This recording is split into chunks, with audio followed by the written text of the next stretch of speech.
Ce dimanche 27 novembre à 22h45, Arte diffuse un documentaire inédit sur Anthony Hopkins. Une occasion réussie de découvrir le plus secret des acteurs britanniques doublement oscarisés pour Le Silence des agneaux et The Father.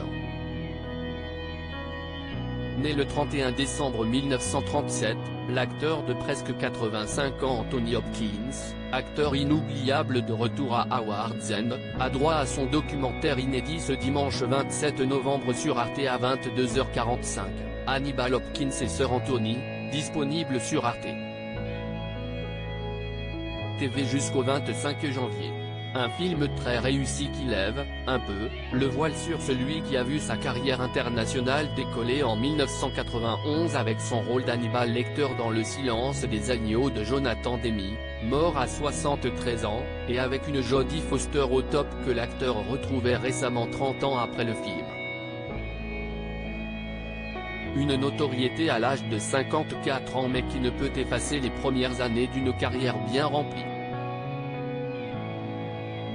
Hannibal Hopkins et Sir Anthony, Arte, des débuts à redécouvrir et si est-il l'un des points forts de ce documentaire, revenir sur les premières années de l'acteur avant qu'il ne soit une star.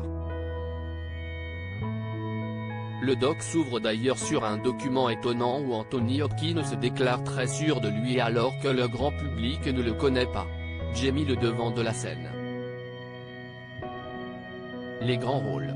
Ça ne m'intéresse pas d'être méritant. Ça ne m'intéresse pas d'être vertueux.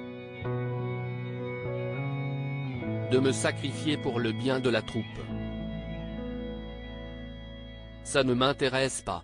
Je suis fait comme ça. Si estime mon égoïsme mégalomaniaque, je suppose. L'expérimentation ne m'intéresse pas. Obéir au doigt et à l'œil au metteur en scène. Pour moi si est de la connerie. Une mégalomanie revendiquée qui lui sert dès le début de sa carrière d'acteur de théâtre, où il se fait très vite repérer par un autre géant en 1965, Sir Laurence Olivier. Commence alors une incroyable carrière sur scène où il joue tous les plus grands rôles du répertoire, notamment shakespearien.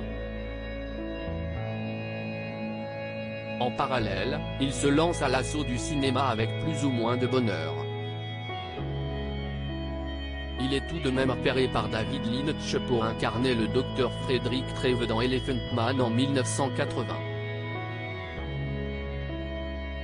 Si le film est un succès mondial, la carrière cinématographique d'Hopkins ne décolle pas pour autant.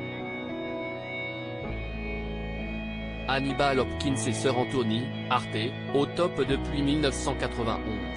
Il faut donc attendre 1991 et le rôle du serial killer psychopathe Hannibal Lecter dans Le Silence des agneaux de Jonathan Demme pour que sa carrière s'envole. Une incarnation inoubliable et terrifiante qui lui vaudra, en 1992, l'Oscar du meilleur acteur alors qu'il n'apparaît qu'à peine 20 minutes dans le film. Dès lors, il tourne avec les plus grands et quasiment toujours en vedette. Les films enchaînent à une vitesse effrénée, Retour à Howard's End de James Ivory, Dracula de Francis Ford Coppola, Les vestiges du jour de James Ivory, dont il devient le double cinématographique, Le masque de Zorro de Martin Campbell. Durant toutes les années 90, il survole le cinéma américain et britannique.